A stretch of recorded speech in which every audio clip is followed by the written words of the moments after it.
Welcome everyone to another edition of Play It Through, and on this edition it's Adventure Island 4, brought to us by Hudson Soft. Adventure Island 4 was never released in North America, only in Japan, and it has the distinct honor of being the final game released for the Japanese Famicom. Adventure Island 4 was released in mid-1994, 2 years after Super Adventure Island had already been released for the Super Nintendo. Now, Adventure Island 4 changed up the formula of the NES Adventure Island games, changing them into a more adventure-style game, a little bit like Metroid, for example. In the game, you play as Master Higgins once again as he's battling the evil Eggplant Wizard. Not the same ones from Kid Icarus. And this Eggplant Wizard kidnaps not only the dinosaur friends from the previous Adventure Island games, but eventually Tina as well. So here we go with Adventure Island 4 for the Famicom.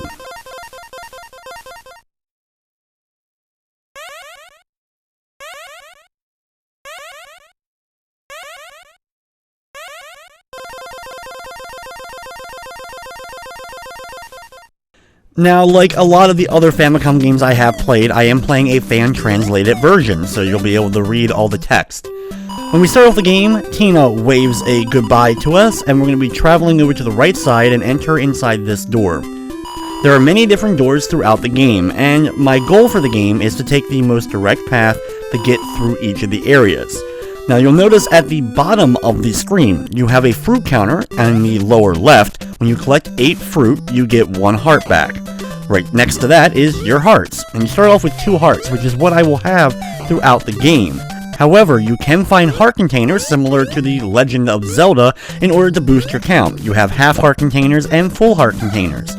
And while I won't be collecting them, I will point them out along the way. Now, after traveling a little while, we'll come to this door for our first boss fight of the game. The large bat enemy will go to the left side, eventually growing in size even larger, and the fight will begin. Master Higgins starts with a bone weapon, but there's many different items and weapons that we will be collecting throughout the game.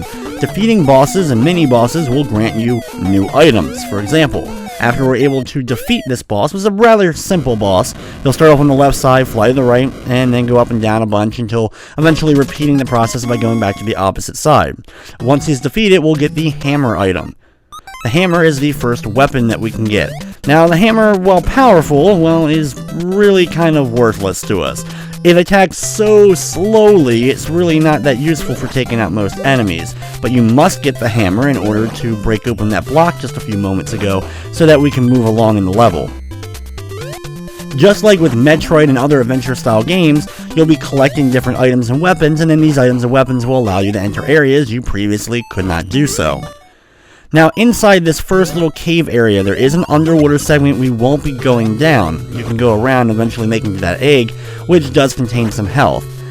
Right here, for example, where this bat just grabbed me, you'll see a plant on the ground. We're going to get an item later on in the game that can actually bring those plants to life and allow us to bounce off of them. If you do so and go up there, there's a door that contains a half heart container. And right below, at the bottom right before I entered up to this top area, there's an area I could crawl under. That contains the first full heart container of the game. Now it's already time for the first major boss fight of the game. For this guy, we're going to duck down right in front of him and keep hitting him with the hammer. He throws a ball to the left side of the screen and then it bounces back. Hug the right platform and you'll be able to keep hitting him the hammer while in the ducking position and hit him over and over again. You'll just have to jump up into the air a little bit to avoid the giant boulder. Once you defeat the boss though, you'll free your first animal friend and see that you destroy the first obstacle on the main map. After saving your animal companions, they'll grant you an item that you can then use for the next area, as well as he's now unlocked at the Dinosaur Ranch. Basically, at any point in the game, you can go there and get whichever animal friend you already have unlocked. The animal friends are the same 5 that we had in Adventure Island 3, and they have the same abilities. We're going to start off now after going through the next area and go to that Dinosaur Ranch. After completing any of the major bosses of the game, you'll go to a very small segment of the game that basically allows you to test out whatever new item your animal friend just gave you. For example, the torch, showing you how to light the backgrounds using the torches so you then can see where you're going. Located all the way to the left here is the Dinosaur Ranch, and once you have a dinosaur unlocked, you just go into the appropriate door and then you can get and ride him. Now at any point you may have to switch, of course, your items, and what's cool is as long as you haven't gotten hit, which will cause you to lose your dinosaur will then just go into your inventory as a normal item, so you can switch back and forth between different weapons and items. So by having a dinosaur, you're not limited. With our dinosaur friend now with us though, we're going to go to the area over here, work our way down, and get to the next boss fight. This is the easiest boss. He moves so slowly, just run up to him and keep mashing your attack button until he's defeated in just a matter of seconds. The item you get will allow you to cool off platforms as well as resurrect plant platforms. Just above this area where we had come down, there was a couple of plant platforms that we couldn't activate, like the one I just did there. If you bounce into the left side, to the left of that hole, you will find another one of the doors that contains another heart container. So if you're looking for the heart containers, that's where you'll find the second one to get. And it's another full one, so you should have up to 4 hearts if you're playing for the first time. Now, also, this item that we have will cool off the platforms so that we can step on them, and then we're going to work our way up here and across this area.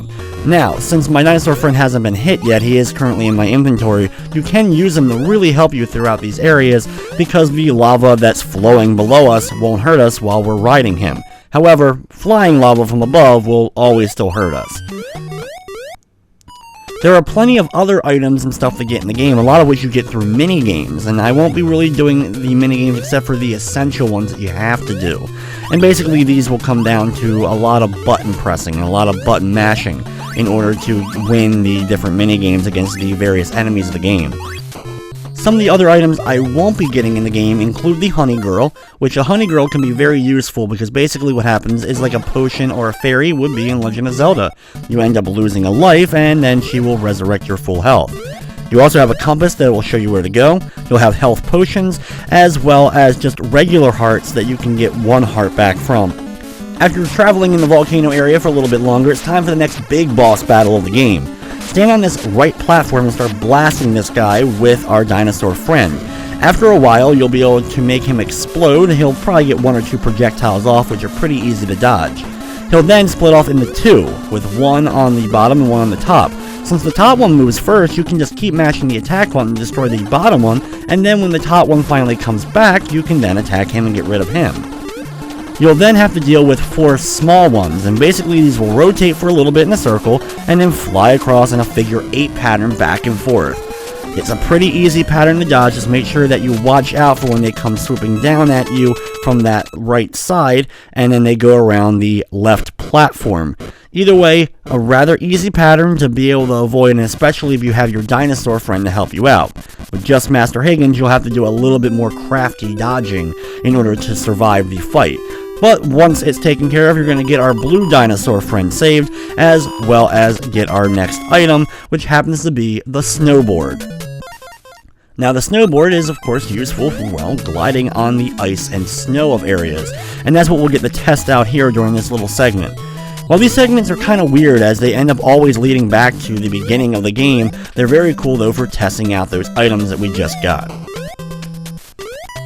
So you can probably guess by the end we just got, the next area we're going to be going to is the ice-themed stage. Now, to get there, we're going to be going down to the cave and dropping down to this segment. We're going to equip the snowboard and ride down to this door and get ready for the next boss fight. Another really easy mini-boss. Just watch out for the ice cubes from the right side, then, well, jump on his head. If you time your jumping correctly, you can just keep bouncing on the walrus's head over and over again, and he'll, well, just go down and you'll get your next item. The item we end up getting from him is the spear item, which not only is a decent weapon, but you're going to be able to use it in order to hook onto logs. You may have noticed one just above where we are. So head back up, equip the spear item, and then use it by jumping and hitting up when you use the item in order to attach yourself to the log, which will then move across. Once we get across that platform, we're going to go ahead and equip the snowboard once again. Now, during this segment, there's a lot of icicles in the ceiling. Very classic for the Adventure Island series and the ice levels, and you're going to want to make sure that you hold up just a second before them so that you end up avoiding that icicle. Keep making the large jumps, watch out for the icicle, and then jump up here. You're going to have to use the hill to help you get some more momentum. And then when you jump up, you want to make sure you hug the right so that you actually can land on the platform. Jump over the jumping snowman enemy, and then ignore the door on the right and go to the left for the first of the 3 mini-games that you must complete. What you're going to be doing is a sumo match against a penguin enemy. This is all button mashing. That's all you need to do is just keep mashing the button as hard as you possibly can. If you have a turbo controller, that of course definitely help you out. But once you're able to knock the penguin off the right side, you will get the letter P coin. And basically what this will allow you to do is now go to the right side where the penguin will be there, and you'll use that coin in order to get past him and continue on. Now right here, I'm going to be not going to the bottom part, but if you went down that hole and then hugged the left side in the underwater segment, it would take you to a half heart piece. There are 2 half heart pieces during the ice segment. The other one is in this segment. What you would do normally is duck down and go to that area right below where I currently am. That will lead you around and eventually into another door that contains the other half of that heart, so that would be your 3rd total heart piece that you've been able to find. Here what you're going to have to use is either jumping off the enemy, or you can pick up this block and actually move it so you can get up here in order to get to the next boss chamber. Now of the 3 major bosses we fought so far, this one's by far the toughest. What this guy does is he moves around and then he picks up ice cubes, brings it back to the ceiling, and then moves back and forth along the top of the ceiling. And when he gets over top of you for more than just a second or so, he'll drop the ice cube. So basically, if you keep moving to the left, he won't drop it. But as soon as you stop moving, or you hit the wall and have to come back to the opposite side, he'll drop it. Now, when he does this, if it just went off screen, no big deal. But as you can see, it bounces when it drops. So you have to be really prepared and time your jumps accordingly so you can jump over and avoid the ice cubes. When you're able to defeat the boss, you'll get another cutscene, seeing some cool animations on the main map. And then we have now rescued our 3rd dinosaur companion, the pterodactyl.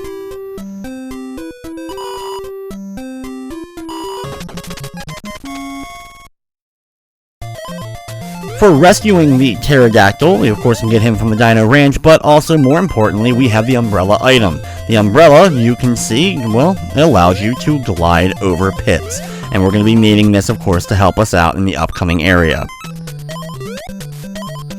Our next segment that we're going to be traveling to is an underwater themed area. And another item I haven't really talked about yet, we picked up at the very beginning of the game, is the giant egg item, the time egg. And basically this thing is going to allow us to get back to checkpoints. Throughout the game, you'll notice that there's little pedestals in the background. I've been passing them all throughout. In just a few moments, I actually will be placing the egg so you guys can see what I'm talking about. You press up on those pedestals, they'll drop off the egg, and at any point you can go into your item menu and select the egg, and you'll travel back to it. Now, you can only have one of these checkpoints at a given time, but it's very, very useful, especially if you want to go ahead and do a bunch of exploring. Now, when we get back over here, we had normally traveled down into that cave. And if you haven't gotten the half heart piece already, the one I mentioned earlier that you had to kind of spring upwards using one of those plants that we would have had to resurrect with that water shooter, go get that now and then come back up here and go into the underwater segment. First, start off in the underwater segment by going into this door and fighting the giant jellyfish boss. He has 3 moves. He'll dash across to the upper right, then back to the upper left, and then do a wave-like pattern on the bottom. He'll then go all the way back to the left side and repeat that process, going into the upper right, then down, and then into the upper left. A very simple pattern. As long as you're able to know this, you can get out of those particular hot spots. You can just keep hitting them with your bone item, and eventually he will go down and you're going to get the crystal hammer. And this will allow you not only to still attack enemies just like the normal hammer item, but it destroys different types of walls that we normally wouldn't have been able to destroy with the regular hammer. After getting that, you're going to want to swim upwards, and we're going to go ahead and equip that crystal hammer that I got now. And on the right side here, well, you're going to see a crystal. Hit it with that hammer, it'll be destroyed, and you'll be able to move on. Now, in the next segment, Dragonflies are here, so you want to be very careful. These guys are tricky, just like they were in the original Adventure Island games. Because of their pattern of coming towards you, stopping, and then going towards you again, it can be tricky to avoid them. You'll also have grasshopper-like bugs that are also a pain because of the way they jump. Over here to the right, we're going to be dropping down. If you go to the right, though, farther, you can jump up just a couple of small platforms, and you'll be able to get to another door that will contain another half a heart. If you got that half a heart I mentioned earlier that you would have had to water that one plant to get, you will be able to now have your 4th total heart, and there's 2 more to collect throughout the game. Using the umbrella to help guide us and get over to the right side, we can avoid that cobra and then jump up here in order to get to this door for the second of the mandatory minigames. In order to get the J coin, we have to do a race against this rabbit. Once again, you're going to be button mashing, and when you do so, you also have to use the jump button and then hold forward in order to jump over the logs. These segments are probably my least favorite. Button mashing is usually a pain, and I've never been a fan of it, especially on the NES. And like I've always said, if you have a turbo controller, just go ahead and use that to help you get past these segments. After you get the coin, you want to drop back down, then drop down the hole right in front of the giant snake, and you'll find this door, which is the gateway that you would need the J coin in order to pass.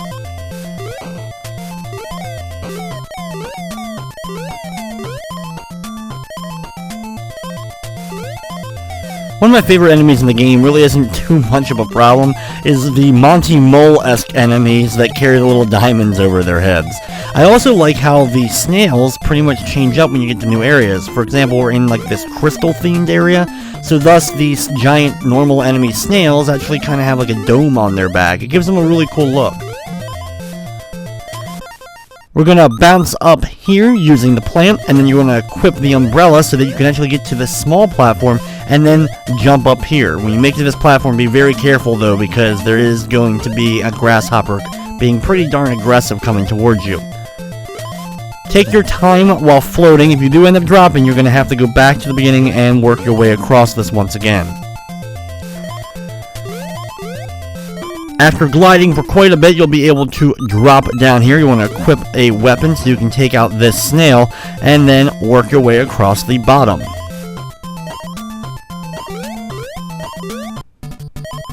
After jumping up here, avoid a few enemies and some crystals dropping from the top, but it's time for the next boss fight. Stay on this platform and then wait for this guy to open up and start attacking the crystal inside of him.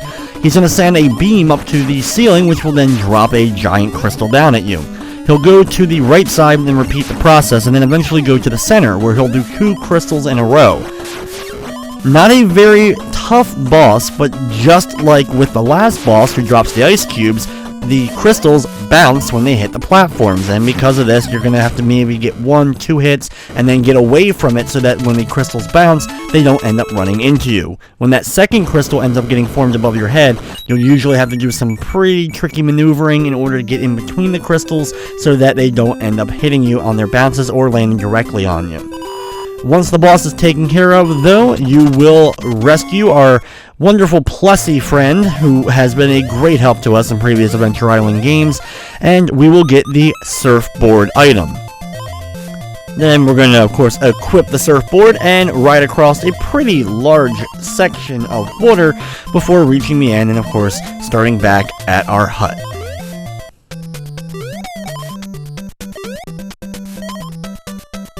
The next segment of the game is going to be a cloud and then eventually a desert-themed area. So in order to help us out with this, we're going to travel back to the Dinosaur Ranch and pick up the pterodactyl friend.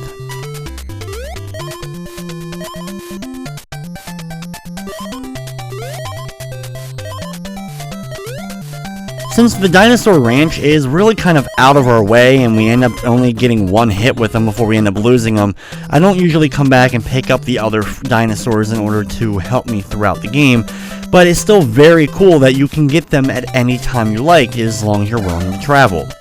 After getting the pterodactyl, we're going to jump on his back and we're going to fly up here into the sky and into the cloud segment.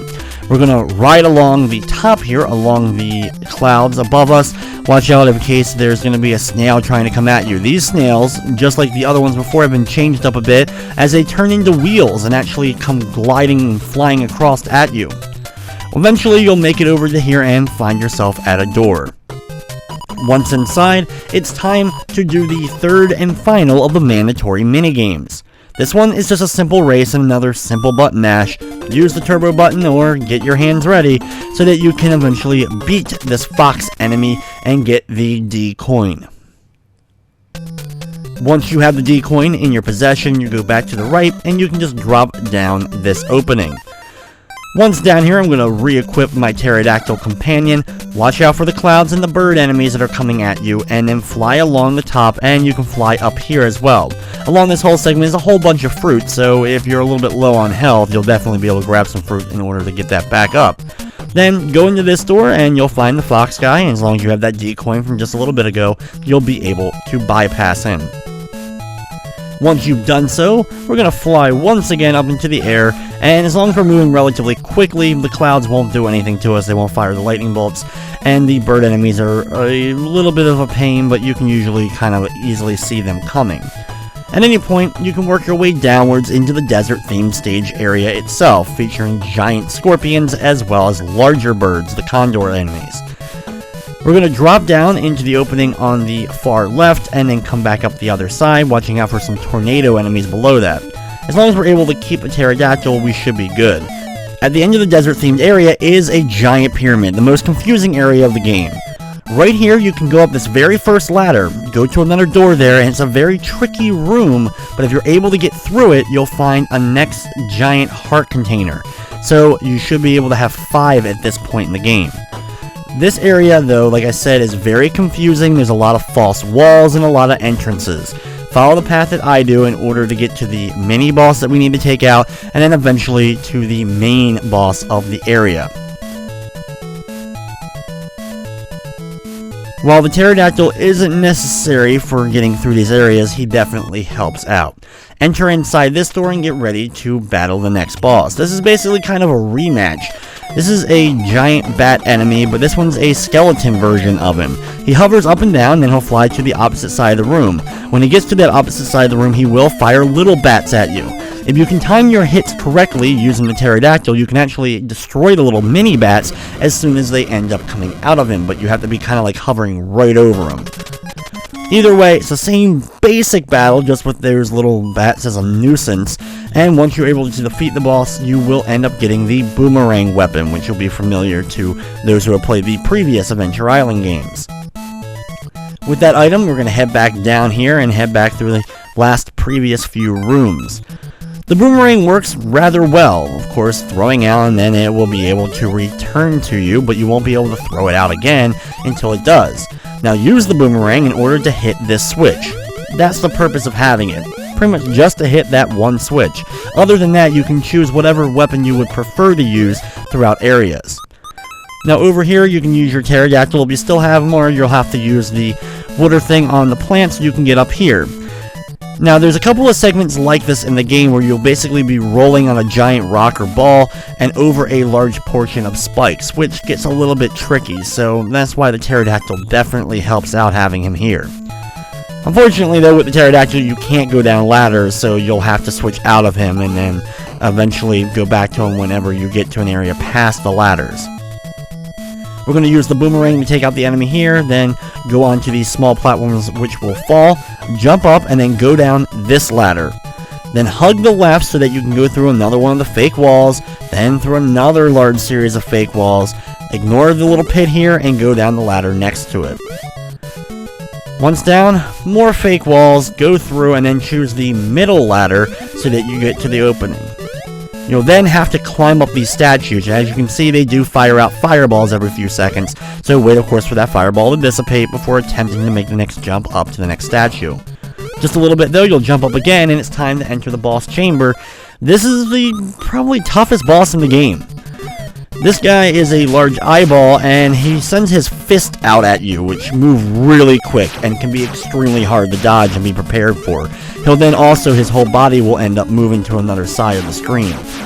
Now, a lot of people would recommend using the boomerang to help you out, because the boomerang can sometimes go in a circle, and if you jump and do it timing correctly, you can actually get the boomerang to keep circling and keep hitting the boss over and over again while you're still dodging.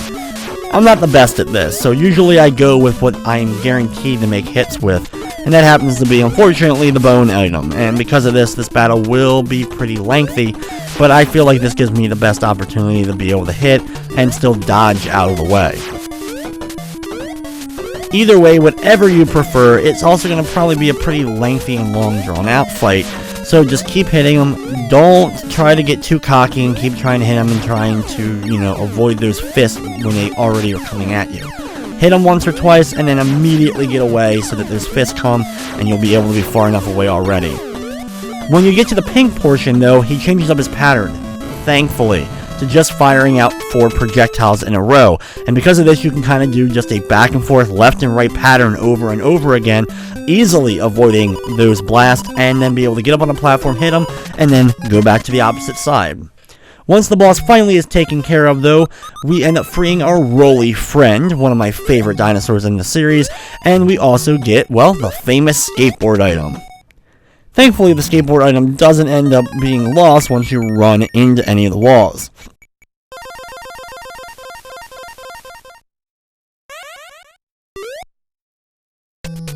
Since we've saved all of our animal friends from the Eggplant Wizard, he isn't too happy and he ends up kidnapping Tina. Guess it was too good to be true that Tina wouldn't end up getting kidnapped in the end. Either way, we're now going to have that skateboard item and now go to the left of the starting shack, as you wouldn't have been able to go over here earlier in the game, and you can go into, well, the final dungeon of the game. While the final area definitely has some ladders and multiple paths for you to go, I find this area much easier than the pyramid area we just did. We're going to head down a series of ladders. Pretty much all of them are leading to the same area. We're then going to equip the skateboard and start heading over to the left. Now, there's a bunch of openings above us. Above the final opening is the area that we can get the final heart container. If you don't have the bird with you, you use that plant, bounce up along all those platforms, and work your way up into the upper right corner of this area, and that's the room that contains that final heart container. So at this point, you would have had all the heart containers in the game. After getting up here, we're going to use the plants to help bounce us up, and then take another large ladder in order to make it to the next room, where the skateboard once again comes in handy, allowing us to avoid and jump over the enemies. Now, even on the skateboard, spikes will hurt you, so you're going to need to take the platforms in order to avoid. In this segment, you can actually skate across the sand. You will slowly sink, but just tap the button lightly every couple of seconds, and you'll be able to stay above, avoid having to actually go on the spiky platforms, and be able to avoid most of the enemies. Over here, though, you'll fight the next boss fight, which ends up having to be a skeleton version of the giant snake. For this guy, we're going to be using the boomerang weapon to help us out and be able to hit him from a good distance. Now, he does jump a lot at you, and you can have to jump over him and then get to the opposite side to avoid him, and because of his hitbox being as large as it is, it can be rather tricky. You can also bring the pterodactyl friend into this boss fight if you would like to, and fly above this guy and just drop rocks on him. It'll take a little while with the boomerang, but when he goes down, we'll get the last special item of the game, and guess what it is? Yep, it's the original tomahawk or axe item that we get as our main weapon in all the other Adventure Island games. After leaving this room, you're going to want to equip that, then head onto this moving platform back and forth, and you have to use it in order to hit this button. Now, I get extremely lucky here. I played the game a lot, and the first time ever I've gotten a star item from this particular segment, and I can use that star to just go all the way across these spikes really quickly and be able to get across that room. Normally you would get on the rolling rock and actually ride that all the way across those spikes very slowly, and it's a very tough segment near the end of the game. Like I said, extremely lucky I was able to get the star there. After jumping up here, there's a few more enemies, and now it's time for the final boss fight of the game. The Eggplant Wizard guy, I end up finding easier than some of the other bosses in the game, but he's still no pushover. You'll jump up in the air, you can usually only hit him one time with one of your axes. He then will spew out normal projectiles that you can easily dodge, but he'll also fire out these kind of like capsules that either drop a giant rotating eggplant that you can easily hit and avoid, as long as you let him jump over you as soon as he forms, and the other more annoying one is he ends up having the 3 little eggplants at one time come after you, and they're pretty tricky to dodge. Just keep focusing on him. When he gets near the end of the battle, he'll fire out multiple projectiles at once, but if you're able to take him down, you can sit back and enjoy the ending to Adventure Island 4.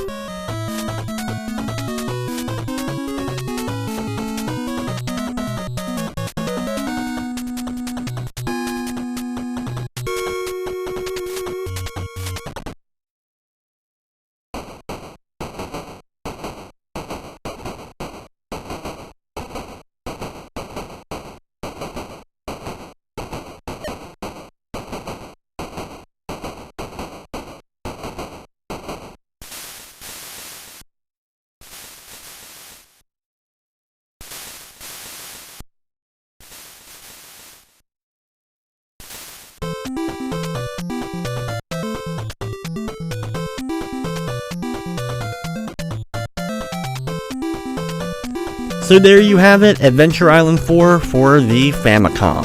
Unfortunately, due to the fact it was the last Japanese released Famicom game, no surprise this game didn't end up making it over to North America, but it is a real shame. It's a very fun game with a lot of polish, and it reminds me that how great the NES was, especially during the last few years of its life cycle. Once game companies finally saw all the true limits, there's some really amazing games like this, Kirby's Adventure, and it just really brings out the best of the 8-bit era. The more adventure-style feel just feels right with Adventure Island, especially after playing the other Adventure Island games on the NES. Seeing all our dinosaur friends, weapons, items, and everything else from those games get brought into a different style of game just feels really cool. Had it come to North America, I'm sure it would have been very vastly overlooked due to just how late in the NES it would have come out, and probably would have been one of those ridiculously expensive NES titles like Little Samson nowadays. However, if you've never given this game a try before, I hope this video has inspired you to definitely go out of your way and check it out. You want to talk about one of those great hidden gems of a game that never made it to North American shores, this one should definitely be right up there with the top ones. Like I mentioned at the beginning of the video, Super Adventure Island actually came out 2 years prior to this game being released, and Super Adventure Island 2, arguably one of the funnest games in the whole series, was released a little less than a year later after this one came out for Famicom.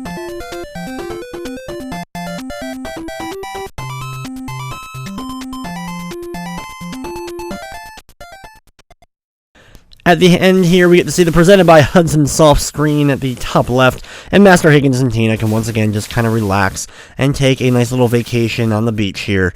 But with that, it's going to wrap up this edition of Play It Through. I'd like to thank you for watching, and of course, I hope you enjoyed.